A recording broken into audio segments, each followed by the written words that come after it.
je me présente d'abord un petit peu, puis ça nous permettra de voir si le son fonctionne bien sur Zoom. J'ai réalisé une thèse sur l'apparence de la personne physique, sous la direction de Grégoire Loiseau, ici à Paris 1. Aujourd'hui, sur ce thème du costume et du droit, je me présente donc à vous comme spécialiste de la liberté vestimentaire, et plus généralement des rapports entre les normes vestimentaires spontanément adoptées par les groupes sociaux et la norme juridique. Est-ce que ça va au niveau du son ? Parfait. Bon, le jean sous la robe, il faudrait éviter à l'avenir. C'est la remarque qui a été faite de façon informelle à une connaissance magistrate par sa hiérarchie. La magistrate me racontait cela de façon exaspérée. « Je porte déjà le costume judiciaire, je peux bien mettre ce que je veux en dessous », disait-elle. Oui, sauf que le jean sous la robe noire de magistrate, ça se voit. Mais les jambes nues aussi se voient. Qu'aurait pensé la hiérarchie dans l'anecdote relatée si la magistrate avait été un magistrat et qu'il avait porté un bermuda sous sa robe? On se souvient de cet arrêt de la Cour de cassation du 28 octobre 2003, dans lequel avait été considéré comme cause sérieuse, réelle et sérieuse de licenciement le fait pour un salarié d'avoir porté un bermuda sous sa blouse. Le costume est apparenté au déguisement, un vêtement sur le vêtement en quelque sorte, ou du moins un habit qui cache une réalité pour en révéler une autre. Avec un costume, au spectacle, au cinéma ou au théâtre, la personne se cache derrière son personnage. Selon cette définition, le costume est très proche de l'uniforme, qui lui aussi cache une personne derrière une fonction. Les deux termes sont d'ailleurs parfois pris comme synonymes par les auteurs, et on ne peut pas leur en vouloir. Mais dans le cadre de la présente intervention, je vais tâcher d'affiner. Et vous conviendrez avec moi, et avec le dictionnaire Le Robert, que l'uniforme n'a pas la connotation de déguisement ou du spectacle que porte le costume. Il est davantage une façon de rendre visible, sur les apparences physiques, un cadre strictement réglementé et de mettre de l'ordre dans la réalité. Il est une façon de lisser, d'uniformiser les personnes. En ce sens, il n'est pas étonnant de trouver des uniformes réglementés véritablement par le droit. L'exercice de la force publique se fait, sauf nécessité de discrétion de la part des agents, en uniforme. Dans l'entreprise privée, les employeurs peuvent rendre l'uniforme obligatoire pour des raisons de sécurité ou pour permettre une reconnaissance facilitée de son personnel. Je pense ici par exemple aux uniformes des agents de compagnie aérienne, même si ceux-ci s'adaptent aux évolutions des mœurs, puisque en novembre dernier, la Cour de cassation a pu dire cette fois qu'est sans cause réelle et sérieuse de licenciement, le licenciement d'un steward qui portait comme coiffure des tresses collées avec son uniforme.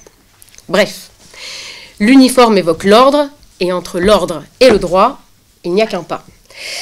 Plus surprenant est le recours au costume par le droit. Le fait est que les costumes sont réservés aux acteurs ou partenaires du pouvoir judiciaire exclusivement. Le pouvoir exécutif, on l'a vu, à l'apanage de l'uniforme, tandis que le pouvoir législatif, en France, relève de la liberté vestimentaire, dans les quelques limites posées par les règlements intérieurs des assemblées, et notamment l'article 9 de l'instruction générale du bureau de l'Assemblée nationale qui impose une tenue de ville aux parlementaires. Alors, d'où vient ce rapport entre le costume et le droit ? Si le droit n'est pas un spectacle, il est métaphoriquement souvent dépeint comme une scène, une traduction du monde réel où agiraient non plus des individus particuliers, mais des personnes physiques appartenant à diverses catégories juridiques, ascendants, descendants, citoyens, justiciables, contractants, etc. Or, sur la scène du droit, dans le monde du droit, certains personnages clés déterminent, interprètent, appliquent les règles du jeu. Juges, avocats, universitaires, greffiers, officiers ministériels, comme les commissaires de justice ou les notaires. Peut-être est-ce la raison pour laquelle ces personnages clés sont, ou ont été à une époque, identifiés par un costume, une robe noire, la plupart du temps. C'est que les costumes du droit sont les vestiges de traditions anciennes, souvent héritées d'une époque où l'individu était moins central que le statut et les fonctions exercées par les personnes. Et face à la montée du libéralisme et de l'individualisme au XVIIIe siècle, les costumes du droit, après avoir été bousculés par la Révolution française, sont pour la plupart restés en usage. À l'heure actuelle, dans un contexte où chacun, chacune aspire à plus de liberté, de reconnaissance individuelle, notamment par les vêtements, les costumes du droit sont globalement peu critiqués. Il n'existe pas de grand débat national sur le port de la robe des magistrats ou des avocats. Tout le monde est à peu près d'accord avec ça. Et pourtant, un besoin croissant de réglementation de ces costumes se fait jour. Derrière les rapports entre costumes et droit se niche ainsi une interrogation très sérieuse sur la norme. À mi-chemin entre la soft law et les soft skills, au carrefour des usages de la coutume et de la loi, les costumes du droit offrent une belle occasion d'examiner les rapports entre normes sociales et normes juridiques. En la matière, face à des traditions fortes et à la menace réelle ou supposée de leur délitement, l'appel au droit dur semble être une solution aussi efficace qu'à contre-courant des évolutions sociales. Et pour introduire ces questionnements, sans prétendre y répondre bien sûr, mais je serais ravie d'en échanger avec vous après cette courte communication, j'aborderai dans une première partie les usages anciens des costumes du droit et dans une seconde partie le besoin accru d'un droit du costume. Sur les usages anciens de costumes du droit, je ne prétends pas avoir les compétences d'une historienne du droit. Je suis d'ailleurs assez intimidée d'être face à des historiens du droit, parce que c'est une question qui pose de très belles questions d'histoire du droit. Néanmoins, moi, ma proposition, ça va être simplement de brosser très globalement ce qui fait l'unité des costumes du droit, l'unité qui existe historiquement dans les costumes portés par les professions du droit, des professions du droit aussi diverses que le magistrat, l'avocat, le notaire, le commissaire de justice ou encore les universitaires. Une unité donc qui réside dans le port de toge, à chaque fois il s'agit d'une toge, une robe, mais aussi dans les couleurs associées, à savoir globalement le rouge, le noir et le blanc, qui sont un mélange de couleurs relatives au pouvoir pour le rouge, à l'autorité pour le noir et à la sagesse pour le blanc.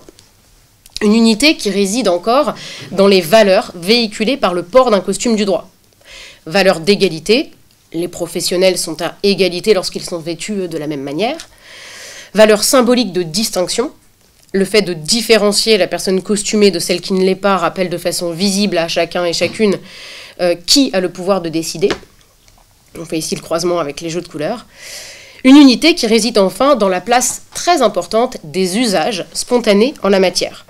Des usages qui ont parfois conduit à l'abandon du port du costume, mais qui, dans d'autres cas, continuent à l'inverse de les faire vivre, aujourd'hui encore, même si le port de certains costumes est en déclin.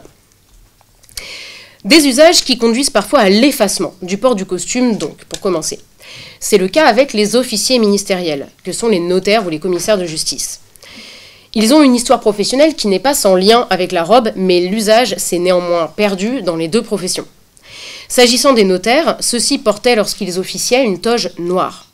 Puis, à la Révolution, ils abandonnent la robe au profit d'une tenue se rapprochant de celle du tiers-état. Et depuis, les notaires ne portent plus de costume. Sauf pour les notaires de Paris qui prêtent serment dans ce costume du tiers-état.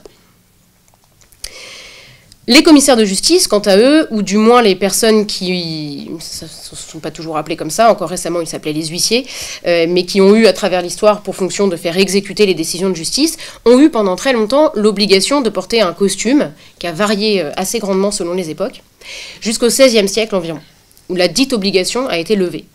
Depuis, seul l'usage de la robe noire demeure, et pas pour tous les commissaires de justice, uniquement pour les audienciers, ceux qui travaillent qui veillent au bon déroulement des audiences dans les tribunaux. C'est que l'usage du port de la robe demeure et perdure à l'heure actuelle avec une grande évidence, une grande force dans la salle d'audience.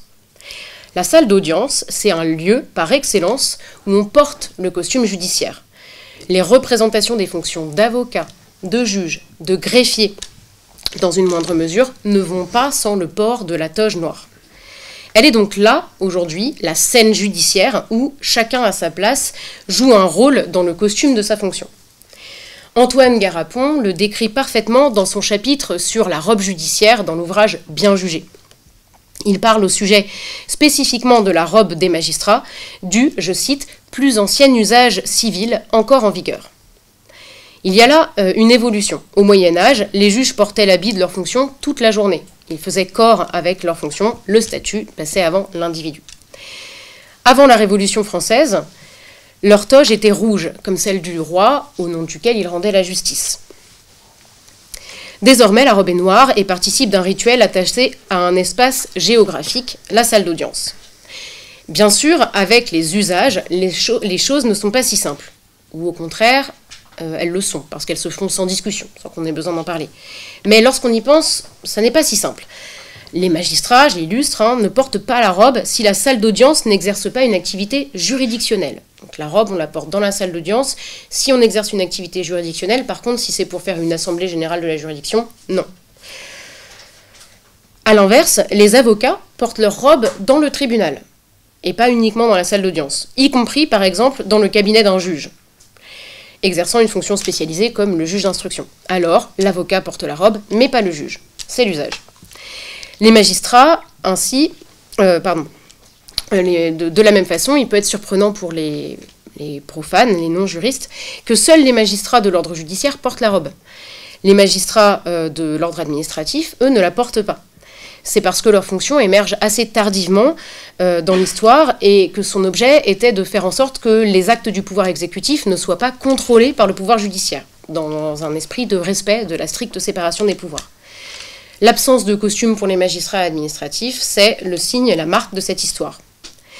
Aujourd'hui, la question du costume, ou non, donc, des magistrats est donc très largement régie par l'usage. Si le port de la robe par les magistrats de l'ordre judiciaire a bien un fondement légal, ce fondement légal est un texte désormais ancien, à savoir le décret du 2 Nivose en 11, 23 décembre 1802, qui réinstaure la robe après l'époque révolutionnaire, les tourments révolutionnaires dont j'ai pu parler tout à l'heure. C'est donc aujourd'hui, vous voyez ce texte, on n'a pas eu besoin de le reprendre, donc c'est bien davantage la coutume qui définit les contours de cette obligation très ancienne, qu'on n'a pas eu besoin de retoucher. La robe des avocats, de son côté, n'a pas non plus été véritablement réglementée par la loi, j'entends. On sait qu'ils portent la robe noire et non rouge, et ce depuis longtemps, ce qui souligne une parenté, selon certains auteurs, avec les tenues cléricales. Le lien réside certainement dans une posture d'autorité et de sagesse. La Révolution française a supprimé le costume des avocats et en même temps la profession tout entière, mais le décret du 2 Nivose en 11, encore lui, a réintroduit la robe de l'avocat en affirmant, je cite, qu'aux audiences de tous les tribunaux, les gens de loi porteront la toge de laine fermée par devant, à manches larges, toque noire, cravate pareille à celle des juges, cheveux longs ou ronds. Donc c'est précis. Ici aussi, néanmoins, malgré cette précision de cette norme socle, l'usage a repris le dessus. La toque noire est tombée en désuétude il y a maintenant longtemps, bien avant que la loi du 31 décembre 1971 ne reprenne l'obligation du port du costume par les avocats, en disposant, revêtent dans l'exercice de leur fonction judiciaire le costume de leur profession, les avocats. Autre exemple bien connu d'évolution de la robe d'avocat par l'usage, l'épitoge. Vous savez, cette bande de tissu qui se porte sur l'épaule. L'épitoge a été retiré par les avocats parisiens en réaction aux réformes napoléoniennes. Alors, il y a des divergences historiques là-dessus, vous savez peut-être ça mieux que moi.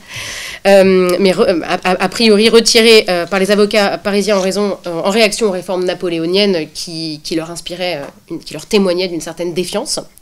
Ils l'ont ensuite reprise, les Parisiens, pour se distinguer des autres professionnels comme les avoués, mais ils n'ont jamais remis le rang d'hermine. C'est la petite bande de fourrure blanche. Sauf pour les membres du Conseil de l'Ordre et les secrétaires de la conférence du stage, complexité dans la facilité, ou l'inverse, on l'a dit, là encore, de fait, les pratiques gouvernent la question. Ce fameux rang d'hermine avait été ajouté à la robe des avocats par l'article 35 du décret du 14 décembre 1810 pour évoquer leur grade de licencié ou de docteur. C'est que l'enseignement du droit a aussi à voir avec les costumes du droit. À l'université, la tradition de la toge vient de l'époque où les savants étaient des clercs. C'est donc le droit canonique qui régissait la question jusqu'à la Révolution française. L'usage de la toge universitaire a toutefois survécu à la Révolution, puisqu'en 1808, une réforme napoléonienne, à nouveau, a réhabilité officiellement les costumes anciens pour les facultés de droit et de médecine, et a imposé pour les autres disciplines le port d'une toge noire, rehaussée d'une chose colorée sur l'épaule, la couleur est en fonction de la discipline. Pour ce qui concerne les juristes, la robe est rouge écarlate et portée jusqu'en 1968, où elle est abandonnée dans la plupart des fonctions universitaires. On la retrouve aujourd'hui pour des occasions telles que les soutenances de thèse ou remises de diplômes, où on peut constater qu'elle est toujours grandement régie par les usages, qui sont même parfois variables selon les universités, puisque dans certaines universités, les maîtres de conférences et les professeurs ne portent pas la même robe. Les professeurs ont une robe entièrement rouge, les maîtres de conférences une robe noire avec manches rouges, tandis que dans d'autres universités, c'est la robe rouge pour tout le monde. Paradoxalement, les costumes qui demeurent largement plébiscités, donc pas celui-ci, hein, qui est assez largement en déclin, mais je parle ici du costume de magistrat ou d'avocat, sont de plus en plus néanmoins protégés par des normes de droit dures, je le disais, ce qui correspond certes au mouvement d'inflation législative bien connu, hein, bien caractéristique de notre temps, mais ce qui est également intéressant, compte tenu de ce que ce besoin de droit, on le voit finalement, ne concerne pas les tenues les plus menacées. C'est donc ce que je vais étudier maintenant, c'est ce besoin accru d'un droit du costume. Ce besoin de cadre des costumes du droit est de deux ordres. D'une part, éviter l'usurpation du costume, et d'autre part, empêcher que le costume soit transformé par des accessoires. Autrement dit, réserver le costume et préserver le costume. D'abord, réserver le costume, c'est en réserver l'usage à celui ou à celle qui a le droit de le porter. Dès le code pénal napoléonien, le port du costume d'une personne exerçant l'autorité publique, sans droit de le faire, est interdit. Et dès cette époque, on interdit aussi l'imitation des costumes officiels. Aujourd'hui, le code pénal incrimine toujours tant l'imitation que l'usurpation de costumes du droit. L'imitation n'est punie qu'au plan contraventionnel. C'est un délit lorsque l'imitation consiste à singer les uniformes des forces de police ou militaires, mais c'est une contravention pour ce qui concerne les costumes d'avocats et de magistrats. L'usurpation, maintenant. L'usurpation, c'est un texte, c'est l'article 433-14 du Code pénal. Elle est caractérisée si une personne utilise un costume sans droit et publiquement. Ces deux conditions, sans droit et public, étant cumulatives. Autrement dit, dans un cercle privé, l'utilisation est possible, comme un déguisement. La référence à « sans droit » par le texte est intéressante, parce qu'elle fait vraiment vivre les usages. On a vu, les fondements légaux sont finalement très anciens. Nul ne douterait qu'un individu qui n'est pas magistrat n'a pas le droit de porter la robe de la magistrature en public. Il n'y a pas vraiment de difficulté là-dessus. La question peut se poser néanmoins de savoir si l'infraction pourrait viser une personne qui porte le costume de sa fonction, mais dans un contexte où il n'aurait pas le droit de le faire. Par exemple, des avocats ou des magistrats qui porteraient leur robe dans la rue. Voilà, mais c'est la leur quand même. Donc, est-ce qu'on caractérise l'infraction ici ou pas? La question reste ouverte. Le texte laisse à penser que oui, puisqu'en fait ils n'ont pas le droit de le faire, donc il n'y a pas le droit, c'est public, usurpation. Néanmoins, le texte se trouve dans une section du Code pénal qui s'appelle l'usurpation de signes réservés à l'autorité publique, et on ne voit plus trop l'idée d'usurpation, si finalement c'est juste que le magistrat se promène dans la rue alors qu'il a le droit, enfin, c'est sa robe, quoi, il est vraiment magistrat. De fait, il n'est pas rare de voir les avocats défiler dans la rue, dans les cortèges des manifestations. Et il y a certainement là, à nouveau, un usage. Bien sûr, cela ne préjuge pas de l'application de règles déontologiques en fonction des contextes dans lesquels les magistrats ou avocats porteraient leur costume en dehors des cadres habituels. Mais l'actualité réside bien davantage dans l'appel au droit pour préserver le costume d'accessoires considérés comme ne faisant pas bon ménage avec l'image de la fonction. J'en arrive à préserver donc le costume, et j'en reviens à la question de l'accessoirisation du costume, à la question de ce que l'on peut porter dessus, dessous ou en guise de couvre-chef. Et à cet égard, à chaque période, ses mœurs. Il fut un temps, la Chambre des requêtes de la Cour de cassation, en 1844, rejetait le port de la moustache avec la robe d'avocat. La dernière décennie a été plutôt, ça vous surprendra peut-être pas, animée par des débats portant sur le port du voile islamique avec la robe d'avocat. La question s'est posée de façon particulièrement complexe puisque face au refus de son bâtonnier, une avocate avait décidé de porter la toque traditionnelle de la robe d'avocat, dont on a parlé tout à l'heure, pour couvrir sa chevelure. Le dit bâtonnier avait alors sollicité la conférence des bâtonniers pour qu'elle établisse un rapport sur la question du port de signes distinctifs. Ce rapport, le rapport Lemierre, du nom de son rédacteur, a été l'occasion d'une part d'affirmer que le port de la toque est tombé en désuétude et que donc désormais il est ridicule de la porter, le terme ridicule n'étant pas de moi, il est vraiment dans le rapport, si bien donc que la toque ne doit plus être autorisée, et d'autre part le rapport préconise d'expliciter l'interdiction du port de signes distinctifs avec la robe d'avocat. Depuis, certains barreaux ont inséré des dispositions à ce sujet dans leur règlement intérieur, et la Cour de cassation, dans un arrêt du 2 mars 2022, a d'ailleurs confirmé la décision de la Cour d'appel de Douai, qui avait rejeté le recours d'une élève avocate et d'un avocat contre la délibération d'un conseil de l'ordre qui visait à introduire dans le règlement intérieur du barreau la fameuse interdiction du port de signes distinctifs. Quelque part, on l'admet, hein, on admet que les règlements intérieurs portent cette interdiction. Surtout, une résolution de la conférence des bâtonniers adoptée sur la base de ce rapport en appelle aux autorités étatiques pour réglementer l'usage et la forme du costume d'audience. Dans ce cadre, un conseiller d'État, Christian Vigourou, a remis un avis consultatif au Conseil national des barreaux en avril dernier, le 6 avril 2023, qui va dans le même sens que le rapport Lemierre. Pour lui, d'ailleurs, c'est intéressant, il explique qu'il ne s'agit pas d'interdire le port de signes distinctifs, mais simplement de préciser la loi de 1971 qui dit que les avocats doivent porter le costume.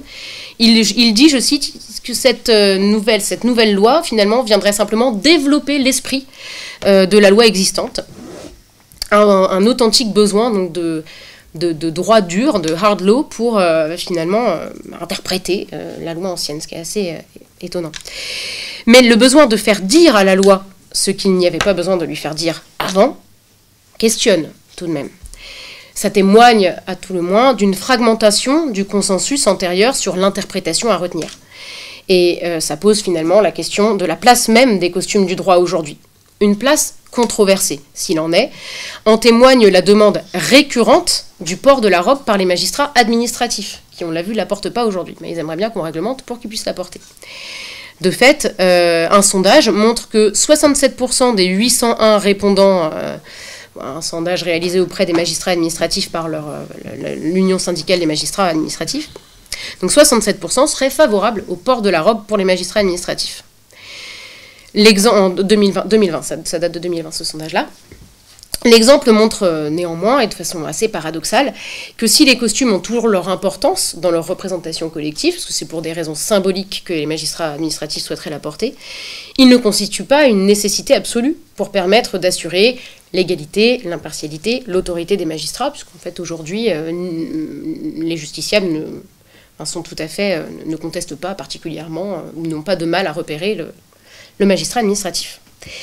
L'ensemble de ces propos témoigne des ambivalences vivant derrière l'attraction pour les costumes du droit. On les estime nécessaires, il faut les protéger, et en même temps, s'il faut les protéger, c'est peut-être qu'on n'en a plus tant besoin que cela. Peut-être faut-il assumer qu'ils n'ont rien de nécessaire, mais les draper de modernité en reconnaissant que dans une société comme la nôtre, régie par l'image de plus en plus numérisée, coucou les gens sur Zoom, où notre garde des Sceaux se prononce en faveur d'une justice filmée, le costume judiciaire est un facilitateur de reconnaissance et de performance des rôles de chacun. J'en ai terminé, je vous remercie. Merci, merci de me céder la parole. On va changer de sujet de manière assez brutale, puisqu'il s'agira pour ma part de présenter assez brièvement des résultats d'une recherche sur une question qui n'est peut-être pas si traitée que ça, en tout cas assez étonnamment, à savoir la représentation du procès dans le théâtre français classique. Alors ici, je me contenterai du premier âge classique, c'est pour ça que le titre de l'intervention était le suivant, c'est-à-dire c'est une période tout à fait arbitraire, hein, mais des années suivant le Cid et donc la querelle du Cid, jusqu'à environ la mort de Molière. Alors j'ai identifié trois pièces dans cette période. Tout d'abord Horace de Corneille de 1640.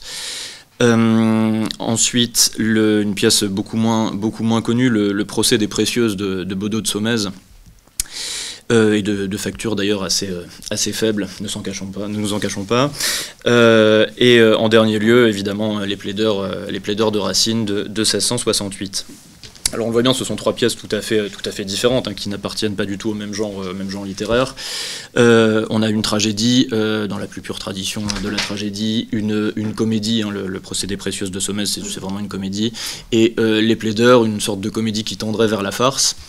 Alors pourquoi un tel choix ? J'ai simplement été tout à fait convaincu que même si les pièces peuvent appartenir à des genres théâtraux différents, n'importe quelle pièce de théâtre possède des caractéristiques qu'elle partage avec toutes les autres. Là, je suis la pensée de Pierre Lartomas sur la question qui écrivait toutes les œuvres dramatiques, qu'il s'agisse d'Athalie ou des Fourberies de Scapin, ont les mêmes caractères fondamentaux. Alors évidemment, il y aura des différences, mais des différences, je crois, qui ne sont pas si fondamentales.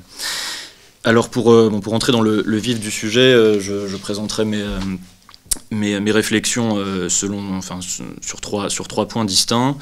Tout d'abord l'objet des litiges portés à la scène, ensuite les personnages qui participent au procès, et enfin la temporalité véritablement de l'instance dans l'œuvre elle-même et les rapports qu'elle entretient avec l'action dramatique. Alors premier point donc sur les cas et l'objet des litiges. Évidemment, la présentation sera ici pièce par pièce, et j'ai choisi l'ordre chronologique qui était à la fois plus simple et je pense le plus éclairant. Donc, si on commence par Horace, alors on sait que le procès dans Horace occupe un peu plus de 300 vers, ce qui est assez considérable dans une œuvre dramatique. C'est quasiment tout l'acte 5, le procès d'Horace, que le héros y est jugé pour avoir, après avoir triomphé des trois curiaces, assassiné sa sœur Camille.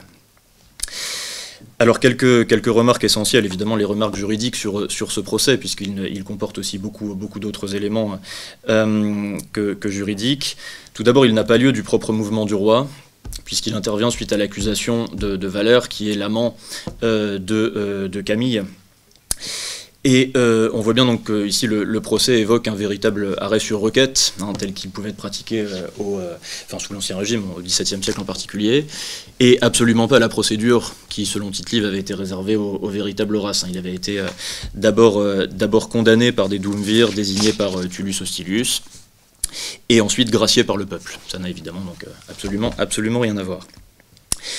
Il y a aussi une allusion au concept de roi-juge, qui par son jugement se rend semblable à Dieu. On reconnaît évidemment un motif tout à fait présent au XVIIe siècle.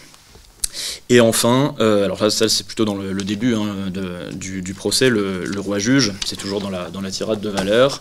Ensuite, il y a deux tirades assez longues qui n'ont guère de propos juridiques, la tirade d'Horace et celle de sa femme Sabine. Et vient ensuite le très célèbre passage, la tirade du vieil Horace, qui l'achève par un argument qui est fondamental et qui donne la clé presque de tout le procès. Il demande l'acquittement de son fils, car il peut encore servir Rome, comme l'écrit Corneille. Ce qu'il a fait pour elle, il peut encore le faire, vers 1703. Et on reconnaît évidemment ici l'un des cas légitimes qui ouvre droit à une grâce royale, et c'est précisément sur ce plan qu'intervient le jugement de Tulle. Alors il relève tout d'abord que le crime d'Horace est odieux, que la colère qui en fut la cause est inexcusable et que toutes les lois prévoient à ce titre la mort, mais il lui accorde la vie sauve pour 3 raisons principales. Le crime a été commis par celui qui vient de le rendre lui-même maître d'Albe.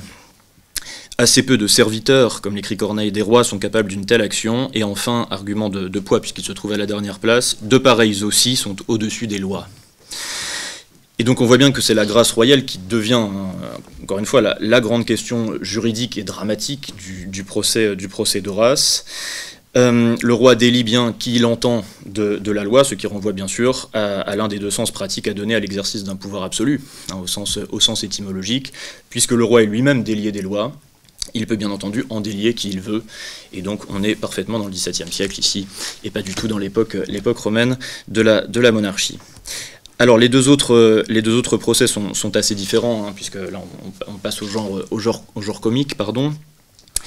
Tout d'abord, les affaires chez Somez, c'est un langage qui est jugé, c'est le langage précieux. Les procédés précieuses de Somez, c'est vraiment le procès du langage précieux. Et chez Racine, on le sait peut-être davantage, c'est un chien qui est jugé, il est accusé d'avoir mangé un chapon. Donc on voit évidemment tout de suite le grotesque des situations qui n'ont guère à voir avec Horace.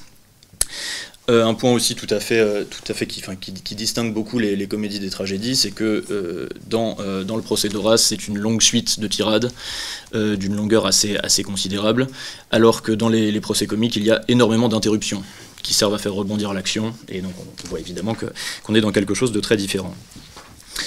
Sinon, sur le fond, on peut comparer encore un peu les procès de chez Saumaise et Racine. L'accusateur d'abord prend la parole, globalement, et ensuite la parole vient à la défense. Chez Saumaise, l'accusateur s'appelle Ribercourt, et il développe une argumentation qui là encore une fois est très faible d'un point de vue argumentatif. Elle ne repose guère que sur la raison suivante: le langage précieux risquerait de corrompre la langue, ce qui n'est vraiment étayé que par la crainte de la renaissance de la tour de Babel. Et il demande très très rapidement le verdict, un verdict tout à fait fantaisiste, la prohibition de l'usage des mots précieux sous peine d'une interdiction de lire les romans à la mode ou de priver le lit de ruelle, c'est l'endroit où se réunissaient précisément les précieuses. Vient ensuite donc la défense. Alors c'est Épicari, le personnage qui assure la défense du langage précieux. Elle commence par une pirouette tout aussi misogyne que comique et juridique. Elle prétend que le naturel bavard des femmes, qui serait une règle de droit des gens, selon elle, empêcherait quiconque de les priver du droit de se servir de cet organe qu'est leur langue. Ensuite, elle continue en prouvant l'inanité de l'argument de la tour de Babel, en disant que précisément le Paris de 1660 est un creuset de langue tant française qu'étrangère. Et elle entame ensuite une défense en règle du langage précieux lui-même, affirmant que ses créatrices l'ont tiré de la meilleure littérature. Et contre toute attente, puisque l'argumentation évidemment semble très très inégale, le langage précieux est bien condamné et aux peines prévues ou demandées par Ribercourt. Mais on reviendra sur la fin de la pièce. Chez Racine, donc même fonctionnement, d'abord l'accusation, puis la défense. Ce qui caractérise surtout, en tout cas ce qui me frappe dans ce procès chez Racine, c'est le jeu et les divers jeux sur la rhétorique qu'on y trouve. Il n'y a pas une partie de la rhétorique qui ne fasse pas l'objet, finalement, de diverses imaginations de l'auteur et de divers effets comiques. Petit Jean, donc tout d'abord l'accusateur du chien, on voit que son inventio est pleine de maladresse, il se perd en généralité. L'élocution laisse aussi à désirer, il y a des pléonasmes, il y en a plusieurs, et des redondances, et jusqu'à 6 grossières fautes de morphologie. Il veut montrer sa science et il parle des Babyloniens à la place évidemment des Babyloniens, des Lorrains à la place des Romains, de l'état monachique, c'est plein de bêtises comme ça qui sont à la suite. Et alors l'Accio aussi est très perfectible, il lève très maladroitement les bras et n'arrive plus à continuer sa plaidoirie en disant qu'il ne peut pas faire deux choses à la fois. Et son procès s'achève, sa plaidoirie s'achève avec il ne sait plus quoi dire et c'est un souffleur qui doit lui dicter toute la fin de sa plaidoirie. Mais, et c'est là que c'est tout à fait intéressant je crois, l'intervention de Petit Jean se termine par une critique en règle de la rhétorique. Il dit que ce procès est inutile, que tous ces mots savants ne servent à rien, et que si le chien recommence, il le rossera lui-même la prochaine fois, et qu'ainsi justice sera faite. Donc évidemment, Racine s'en sort par cette pirouette tout à fait comique et qui ne manque pas, je crois, de fond. Vient ensuite la plaidoirie de l'intimé. Alors, elle est beaucoup plus sérieuse, même si l'élocution est parfois très ridicule, des vers amphigoriques. On a aussi chez l'intimé un abus très très manifeste des autorités et des citations latines qui n'ont évidemment guère de rapport avec le propos. Et l'intimé va jusqu'à inventer un faux fragment du digeste qui traiterait de la violence faite à un chapon par un chien. Ce qui est évidemment tout à fait ridicule. Mais alors on voit aussi des maladresses dans l'Accio. L'intimé place d'abord très mal sa voix. Le juge lui demande de prendre un ton différent. Et il s'enroue aussi après une réplique où il s'est trop emporté. Il poursuit épuisé, et là on a ça directement dans le texte de Racine, puisqu'il met des virgules toutes les 2 syllabes à peu près, puis donc, qu'on nous permet, etc. Voilà. La réplique commence comme ça, et donc évidemment on ne comprend absolument rien, encore une fois, à ce qui est dit. Donc je reviendrai sur cette question assez brièvement, mais bien sûr, ce qui semble caractériser ces procès de comédie, c'est leur aspect caricatural. et qui finalement les éloigne de la réalité d'une instance. Bon, c'est assez paradoxal, puisque la comédie est plus réaliste, entre guillemets, de manière générale que la tragédie, mais du point de vue du procès, en tout cas sur cette question, en tout cas on a davantage l'impression d'un réalisme dans la tragédie. Alors du point de vue des personnages maintenant, on peut étudier davantage les pièces là dans leur globalité. Les 3 pièces comportent au moins un juge, un demandeur, un défendeur, un accusé, et très généralement un témoin, même si les choses peuvent se discuter. C'est comme s'il y avait des principes, des grands principes qui présidaient à cette règle-là, cette règle évidemment non écrite, que chacun de ces rôles est tenu par un seul personnage, très généralement, et que généralement aussi un personnage n'a qu'un seul de ces rôles. Alors il y a quelques doutes sur les témoins, les avocats, on peut discuter, le vieil Horace est-il témoin d'Horace, ou Horace assurant lui-même sa défense, ou est-ce qu'on peut considérer qu'il est l'avocat de son fils? On peut avoir des interprétations différentes, mais les rôles, je crois, sont tout de même assez bien définis, et on va dire suffisamment bien définis. Il y a aussi tout de même des absents dans ces procès, notamment les procureurs, puisque les demandeurs ne sont que des avocats du roi, les seuls qui prennent la parole pour le roi, les huissiers, ou encore les greffiers, et donc c'est un procès, certes, qui doit ressembler à la réalité, mais qui est simplifié, pour les besoins, bien sûr, de la scène. Autre remarque, évidemment, tout un jeu dans les 2 comédies sur le caractère non humain de certains de ces rôles judiciaires, je les ai qualifiés comme ça. L'accusé, on le sait, donc est un chien chez Racine, un langage chez Somez, et le témoin chez Racine, c'est la tête et les pieds du chapon que Petit-Jean sort de sa poche. Donc évidemment, ce qui crée un nouvel effet comique. Dernière remarque, alors sur le procès d'Horace cette fois-ci, ce procès s'éloigne, là encore une fois, de la réalité, mais pour une raison tout à fait différente. C'est par la teneur des propos des protagonistes, notamment la tirade d'Horace. Le roi Tulle lui dit « Défendez-vous Horace », et Horace répond « À quoi bon me défendre ?» Ce qu'on peut interpréter, alors ça a été interprété comme ça, mais il y a 1000 autres interprétations, mais comme un geste évidemment d'une très grande insolence, mais aussi comme un geste qui n'est que très loin d'une réalité qu'on pourrait considérer comme évidente, quel accusé ne se défendrait pas et dirait autant non, je ne me défends pas. Donc on est évidemment dans cette distorsion, dans la tragédie, alors que dans la comédie c'est surtout l'étrangeté de certains personnages qui crée cette distorsion. Alors un point maintenant qui je pense est important, même s'il ne concerne pas les 3 pièces, c'est vraiment la critique de la justice qu'on trouve. Alors c'est évidemment, je vise bien sûr les plaideurs, en tout premier lieu en parlant de ça, puisqu'on ne saurait pas trouver chez Corneille d'une telle critique. Il y a aussi une certaine critique de la justice chez Somez, c'est à peu près les mêmes traits que chez Racine, mais le trait est beaucoup moins développé. Alors ce qu'on y trouve, et c'est évidemment des poncifs qu'il y a chez Rabelais, qu'on trouve chez Boileau par exemple. Tout d'abord la vénalité, si ce n'est la malhonnêteté ou l'avarice des professionnels de justice. La pratique de subornation de témoins par le plaideur Chicano, c'est en dehors du procès, mais je crois que la question est tout à fait importante. La complaisance des témoins du Maine. L'éloquence enflée et ridicule des avocats, ça on en a déjà un petit peu parlé, et la grande sensibilité à la flatterie du juge, par exemple, l'incurie de la justice, on sait que le juge s'endort, et il prononce sa sentence juste après s'être endormi, une sentence d'ailleurs très sévère, donc c'est évidemment une nouvelle critique de la justice, le chien est condamné aux galères, ce qui évidemment est assez ridicule.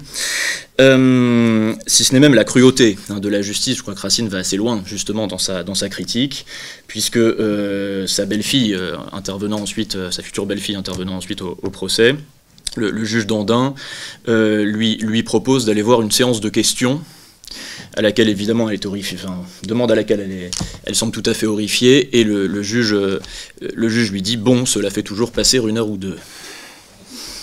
Voilà. Dernier point sur la justice qui permet de faire le lien Avec Corneille, c'est la question de la grâce chez Racine, qui est tout à fait différente, je crois, et qui est même presque l'opposé de chez Corneille. Chez Corneille, la grâce montrait la grandeur du pouvoir. Chez Racine, bien au contraire, la versatilité de la justice, hein, puisque le juge se laisse convaincre finalement de gracier le chien, et ça va tout à fait avec son personnage, hein, qui est un personnage capricieux, enfantin, à qui on n'a vraiment surtout pas envie de confier une affaire. Et dernier trait de critique qui n'est pas des moindres, qui là aussi est très marqué chez Racine, beaucoup moins chez Saumaise, c'est la critique tenant au langage judiciaire et plus généralement juridique. Racine en parle lui-même expressément dans sa préface, hein, il dit qu'il a justement mis certains termes dans sa pièce pour qu'elle soit à la fois véritable et pour se moquer de cette langue qu'il trouve très enflée. Énormément de jeux de mots, hein, par exemple sur exploit, évidemment les exploits du huissier et les exploits du héros, dont un qui parodie un vers de Corneille. Rapprochement entre les gages des valets et le nantissement. Bon, je ne les cite pas tous, hein, je pense qu'on pourrait faire un article entier qui serait sans doute assez long sur les jeux de mots judiciaires dans les plaideurs. Et d'autres jeux, hein, évidemment jeux de langue, pléonasme, répétition, et également l'archaïsme et la lourdeur de certaines tournures juridiques qui ne sont d'ailleurs parfois plus du tout utilisées au XVIIe siècle, et c'est ça aussi qui rend le trait assez amusant. Et donc on voit bien, le jargon, c'est un trait caractéristique des deux comédies, comme s'il était nécessaire, hein, à ces comédies de mœurs, pourrait-on dire, d'avoir cet utilisage du jargon qui permet, bien sûr, des effets comiques, et des effets comiques surtout, j'en reparler justement tout de suite, mais dans un moment, hein, le moment du procès dans les deux comédies, mais aussi dans la tragédie, est un moment de suspension de l'action. Il ne s'y passe finalement rien d'important. Et cette suspension de l'action doit justement être justifiée par quelque chose, pour que le spectateur ne s'ennuie pas. Et c'est en particulier par le jargon que les comédies justifient cette suspension. Donc sur le procès et sa temporalité, maintenant, dernière question. Ce qu'on peut tout d'abord remarquer, c'est que le procès semble toujours constituer un apaisement de l'action. Il est toujours placé à la fin des pièces, pas toujours à l'extrême fin, non, quasiment toujours. Je vais évidemment revenir sur cette question. C'est donc d'une certaine manière un point d'orgue, et dans les deux sens, au sens musical d'étirement, hein, de la durée d'une note ou d'un silence, mais aussi d'un climax, du moment qui est le plus attendu. Et c'est assez intéressant, je crois, de remarquer comment les auteurs ménagent cette attente, donc avant le procès lui-même. Alors chez Saumaise, la chose est extrêmement simple, le procès est décidé dès les 10 premiers vers. Ensuite, ce n'est que des scènes qui amènent le procès. Donc évidemment, l'affirmation est on ne peut plus vrai, je crois ici. Mais dans les deux autres pièces, je crois qu'il n'en est pas moins préparé d'une certaine manière, ou au moins attendu. Ce qui est très intéressant, c'est que chez Corneille, alors le procès, évidemment, n'est pas du tout prévisible à l'acte 1. Il est prévisible à partir d'un certain moment où le nœud est parfaitement accompli, c'est-à-dire Horace a tué sa sœur, il faut bien se sortir de cette situation. Et on sait, hein, c'est la première scène de l'acte 5, que ce ne sera pas au moyen d'une punition d'Horace par son père. Alors, il y a évidemment plusieurs possibilités. Il aurait pu y avoir une vengeance de l'amant qui vient ensuite accuser Horace. C'est d'ailleurs ce que l'abbé d'Aubignac a reproché à Corneille. Il lui a dit « la fin aurait dû être ça ». Mais je pense qu'on peut quand même suivre l'opinion de Corneille. Elle me semble relativement meilleure parce que la vengeance, est très attendue. Et donc Corneille, en utilisant ce moyen du procès, apporte une fin qui n'est pas si attendue que ça, mais tout de même tout à fait probable. Et donc, il ménage cette attente tout en essayant de surprendre le spectateur. Et on voit bien, je crois, on voit assez bien comment il y parvient par cette fin. Chez Racine, les choses là aussi sont assez différentes, et ne serait-ce que du point de vue de la structure de la pièce, qui est très particulière. La probabilité qu'un procès ait lieu semble existait dès le début de la pièce. La pièce s'ouvre par un monologue de Petit-Jean qui raconte ce qui se passe dans la maison de ce juge fou, ce juge maniaque de juger. Donc on se doute bien qu'il n'est pas improbable qu'un procès ait lieu quelque part dans la pièce. Mais Racine emménage l'attente en introduisant deux actions distinctes. Alors est-ce que ce sont des actions accessoires? Ça c'est très discuté. Est-ce que ce sont des actions vraiment autonomes? En tout cas, on peut l'analyser vraiment... Enfin, la manie du juge à juger comme l'action principale, c'est vraiment elle qui traverse toute la pièce. Et ensuite, donc d'autres éléments d'action, c'est évidemment une intrigue amoureuse, que Racine a rajouté d'ailleurs par rapport à son modèle grec des guêpes d'Aristophane. Et une intrigue, la querelle entre deux plaideurs, Chicano et la comtesse.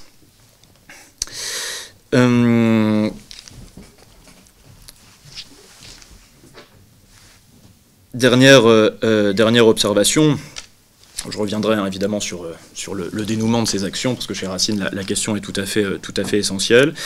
Dernière observation, une fois que le procès est décidé, Racine emménage encore l'attente en introduisant deux scènes qui sont très courtes, mais qui existent, puisque le procès est décidé à la fin de l'acte 2, scène 14, je crois, de mémoire, et il introduit donc deux scènes au début de l'acte 3, qui sont très courtes, mais qui soulignent bien sûr l'importance du procès. Tout le monde sait, chaque spectateur sait que le procès aura lieu, mais il en ralentit encore la venue. Alors, quelques observations finales maintenant sur toujours la question de la temporalité du procès, mais sur le procès comme dénouement, plus exactement le verdict comme dénouement, puisque je pense que la question est tout à fait importante et peut-être très particulière. Une contribution tout à l'heure sur Shakespeare, peut-être assez particulière finalement dans les trois pièces françaises ici. Le verdict, la chose est à peu près certaine, chez Corneille, clôt la pièce. Le verdict est bien le dénouement, après il ne se passe plus rien, si ce n'est des paroles de consolation, donc vraiment plus rien pour l'action. Chez Saumaise, le verdict est assez différent, puisque ce n'est qu'un dénouement un fin dénouement. L'accusateur, Ribercourt, avait en fait été dupé, c'est ce qu'on apprend pendant toute la pièce, et le procès n'était qu'une farce qui lui avait été jouée. Et donc évidemment, la fin du procès des Précieuses, de la pièce, c'est la découverte par la dupe de la supercherie. Chez Racine, il semblerait que le mariage soit le dénouement, puisque c'est le mariage entre la fille du juge et le fils du juge et la fille du plaideur Chicano. Mais selon comment on interprète et comment on analyse l'action des plaideurs, il ne peut pas dénouer ce mariage la manie du juge, ça n'a aucun sens, ça n'a pas de rapport. Donc c'est bien le procès qui dénoue la manie du juge, et le mariage qui dénoue l'intrigue amoureuse. Il y a deux dénouements, si on veut, qui sont assez entremêlés, d'ailleurs il n'y a aucun dénouement à la querelle entre Chicano et la comtesse, puisque la comtesse disparaît à l'acte 2, elle ne revient plus, on ne sait pas du tout comment se termine cette intrigue, ce qui est une faute dramatique selon les règles classiques. C'est très intéressant, je crois, à ce titre, de remarquer les derniers vers des plaideurs, puisque le juge semble accepter le mariage de son fils, ensuite revient à son affaire, en se rappelant que le criminel n'avait pas été jugé, le fils demande la grâce, le juge accorde sa grâce, et le fait, dit-il, pour sa bru. Donc on a l'impression qu'il reparle encore du mariage, qu'il revient au mariage, et évidemment, on a le dernier vers qui ressemble comme deux gouttes d'eau au dernier vers la dernière réplique de l'avare de Molière. Le juge dit « Allons nous délasser à voir d'autres procès ». Évidemment, il n'est pas guéri de sa manie. Le procès n'a pas fonctionné, mais c'est pas tellement ce qui compte, pour qu'il n'en soit pas moins un dénouement, et on voit bien donc qu'il y a entremêlement des deux dénouements à la fin des plaideurs, ce qui crée évidemment un effet dramatique assez amusant. Donc on voit bien ici les rapports, je crois, étroits entre verdict et dénouement. Il y a toujours, en tout cas dans les trois pièces, un rapport très manifeste. Ce qui est aussi, je pense, assez remarquable, c'est que, j'en ai parlé rapidement tout à l'heure, mais le procès n'apporte pas de péripéties, il n'apporte rien à l'action. Le procès ne fait que suspendre l'action, ce qui est très rare, puisque normalement l'action doit se poursuivre. C'est presque une exception aux règles dramatiques du théâtre classique. Et il aurait pu en être tout à fait autrement, puisqu'on connaît des pièces où les procès sont en forme de coup de théâtre, et ne sont d'ailleurs pas forcément à la fin des pièces. Je vais juste relever deux exemples, le Volpone par exemple de Benjamin Jonson, ou Le Marchand de Venise de Shakespeare. On a des procès qui sont des procès justement en forme de péripéties, qui n'ont rien à voir finalement avec ces procès-là. Et pour conclure, hein, je crois que ce qui donc est tout à fait manifeste, c'est que les auteurs se servent du procès d'une manière assez particulière, puisqu'ils exploitent finalement plusieurs de ses qualités, que le procès est théâtral presque par essence, en tout cas beaucoup plus que d'autres situations de la vie. Il suffit presque de le mettre tel quel dans une pièce de théâtre pour que le théâtre puisse jaillir, en le simplifiant bien entendu. Mais il suffit de mettre le procès sur une scène de théâtre, sans même qu'il se passe quoi que ce soit, pour que l'action ne tombe pas. Et en ça, je pense que voilà, le procès est à la fois un élément dramatique tout à fait essentiel et tout à fait remarquable, puisque c'est peut-être l'une des seules situations de la vie qu'on peut transposer à la scène comme ça, sans qu'il y ait d'action, et que pourtant la pièce ne s'écroule pas. Merci.